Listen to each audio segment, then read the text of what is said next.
ইমোটৰ অসমৰ প্ৰত্যেকগৰাকী জনসাধাৰণলৈ দিবলৈ ওলাইছো ডাঙৰ খবৰ। তো যিসকল মানুহে ভিডিঅ'টোত ক্লিক কৰিছে অনুগ্ৰহ কৰি ভিডিঅ'টো স্কিপ নকৰি প্ৰথমৰ পৰা শেষলৈ চাই থাকিব, কিয়নো এইটো ভিডিঅ'ৰ মাজত কৃষকসকলৰ পৰা আৰম্ভ কৰি মিছন বসুন্ধৰা 3.0 আঁচনিলৈ কেইখনমান গুৰুত্বপূৰ্ণ খবৰ আপোনালোকক প্ৰদান কৰিম। অনুগ্ৰহ কৰি ভিডিঅ'টো স্কিপ নকৰি প্ৰথমৰ পৰা শেষলৈ চাই থাকিব। লগতে মোৰ চেনেলত নতুন হলে প্লিজ চেনেলটো সাবস্ক্ৰাইব কৰি মোৰ লগত থাকিব। তো বলক ভিডিঅ'টো আৰম্ভ কৰি আজি প্ৰথমটো গুৰুত্বপূৰ্ণ খবৰৰ বিষয়ে বিস্তাৰিত জানি লওক। আজি প্ৰথমটো গুৰুত্বপূৰ্ণ খবৰ হ'ল কৃষকসকলৰ বাবে। তো যিসকল কৃষকৰ নাম PM কিষাণ আঁচনিত অন্তৰ্ভুক্ত হৈ আছে সেইসকল কৃষকৰ বেংক একাউণ্টত PM কিষাণ আঁচনি 19 নম্বৰ কিস্তি 2000 কোটি টকা কেতিয়া সোমাব সেই বিষয়ত এখন গুৰুত্বপূৰ্ণ আপডেট আপোনালোকক প্ৰদান কৰিছো।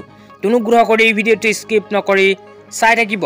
তো যিসকল কৃষকৰ নাম PM কিষাণ আঁচনিত অন্তৰ্ভুক্ত হৈ আছে সেইসকল কৃষকে যদি PM কিষাণ আঁচনি 19 নম্বৰ কিস্তি 2000 কোটি টকা পাব বিচাৰে তেন্তে অতি শীঘ্ৰে এই তিনিখন কাম কৰিব লাগিব। এই তিনিখন কাম নকৰা কোনো কৃষকে নাপায় PM কিষাণ আঁচনিৰ 19 নম্বৰ কিস্তি 2000 কোটি টকা। তো কি কাম কৰিব লাগিব হে আপোনালোকক এতিয়া জনাই দিছো। এক নম্বৰ কামটো হ'ল PM কিষাণ আঁচনিৰ eKYC। তো আপোনালোকে যদি PM কিষাণ আঁচনিৰ eKYC কৰা নাই তেন্তে অতি সোনকালে কৰি লওক। 2 নম্বৰ কামটো হ'ল PM কিষাণ আঁচনিৰ লেণ্ড সিডিং। তো আপোনালোকে যদি মাটিৰ তথ্য পাতি PM কিষাণ আঁচনিৰ লগত এড কৰা নাই তেন্তে অতি সোনকালে কৰি লওক। 3 নম্বৰ কামটো হ'ল বেংক একাউণ্টৰ লগত আধাৰ কাৰ্ড লিংক। এই তিনিখন কাম নকৰা এজন কৃষকেও নাপাব PM কিষাণ আঁচনি 19 নম্বৰ কিস্তিৰ 2000 কোটি টকা।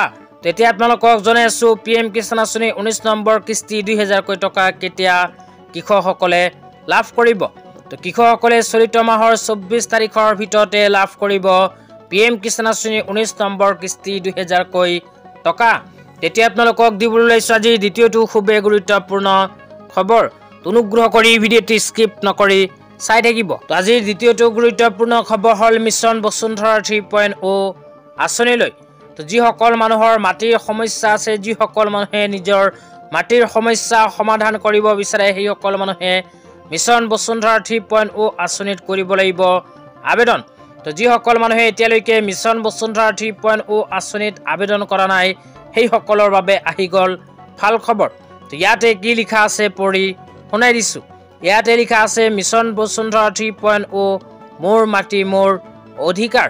আবেদনৰ বৰ্ধিত সময় 1 ফেব্ৰুৱাৰীৰ পৰা 15 ফেব্ৰুৱাৰী 2025 নিশা 11:59 বজালৈকে বৃদ্ধি।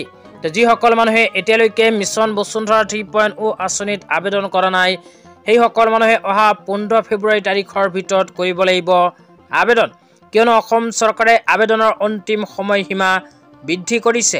তো 15 ফেব্ৰুৱাৰী তাৰিখৰ ভিতৰত মিছন বসুন্ধৰা 3.0 আঁচনিত যদি আবেদন কৰা নাই তেন্তে আবেদন কৰিব লাগিব। তো আজি ইমানেই। ভিডিঅ'টো চাই কেনে পালে নিশ্চয় কমেণ্ট বক্সত কমেণ্ট কৰি জনাই দিব। লগতে চেনেলটো সাবস্ক্ৰাইব কৰি মোৰ লগত থাকিব। তো ধন্যবাদ।